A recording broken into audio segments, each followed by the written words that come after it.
Little by little, the bird builds its nest.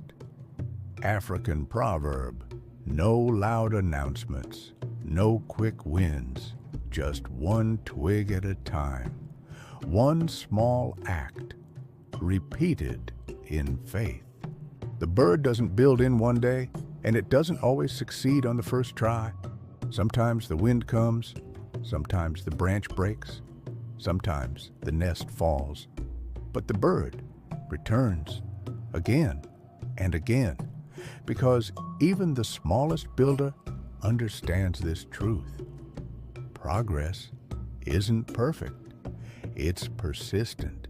You may fall 7 times, but you rise 8, because each rise is part of the nest. Each mistake, each delay, each restart adds strength to the final result. Falling isn't the opposite of success. It's the shadow that walks beside it.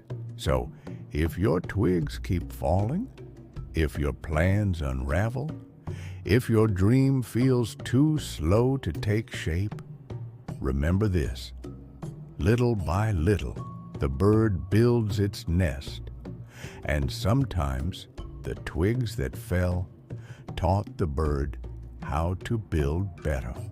Keep showing up, keep rebuilding, keep rising, because every time you return, you're not just building a nest, you're building a self that refuses to give up.